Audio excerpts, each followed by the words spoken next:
বদলেছে সময়, বদলেছে রাজনীতির প্রেক্ষাপট, কিন্তু ৪.৫ দশক পেরিয়েও থামানো যায়নি রাষ্ট্রনায়ক জিয়াউর রহমানকে নিয়ে আলোচনা কিংবা মূল্যায়ন। বাংলাদেশের যাত্রাপথের অগ্রণী সেনানী, বীর মুক্তিযোদ্ধা ও বিএনপির প্রতিষ্ঠাতা শহীদ রাষ্ট্রপতি জিয়াউর রহমানের ৪৫তম শাহাদত বার্ষিকী আজ। ১৯৮১ সালের ৩০ মে চট্টগ্রাম সার্কিট হাউসে এক নির্মম সামরিক অভ্যুত্থানে শাহাদত বরণ করেন ঘনজন্মা এই রাষ্ট্রনায়ক।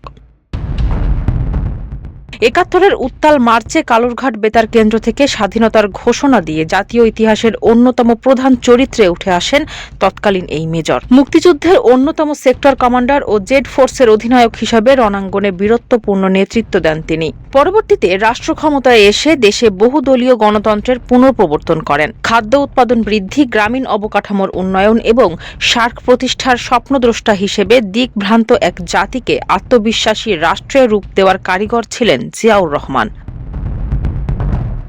এই বীর উত্তরসূরিকে স্মরণে দেশজুড়ে ৮ দিনব্যাপী বিশেষ কর্মসূচি হাতে নিয়েছে বিএনপি। সকালে নয়াপল্টনের দলের কেন্দ্রীয় কার্যালয় সহ সারা দেশে দলীয় পতাকা অর্ধনমিত রাখা ও কালো পতাকা উত্তোলন করা হয়। বেলা ১১টায় শেরেবাংলা নগরে প্রয়াত রাষ্ট্রপতির মাজারে পুষ্পস্তবক অর্পণ ও জিয়ারত করেন দলটির ভারপ্রাপ্ত চেয়ারম্যান ও প্রধানমন্ত্রী তারেক রহমান সহ কেন্দ্রীয় নেতৃবৃন্দ। দিবসটি উপলক্ষে রাজধানী সহ দেশের বিভিন্ন ইউনিটে দুস্থ ও অসচ্ছল মানুষের মাঝে খাদ্য ও বস্ত্র সামগ্রী বিতরণ করা হচ্ছে।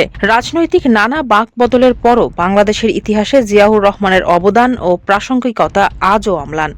ফারজানা হাসিন, মানবকণ্ঠ।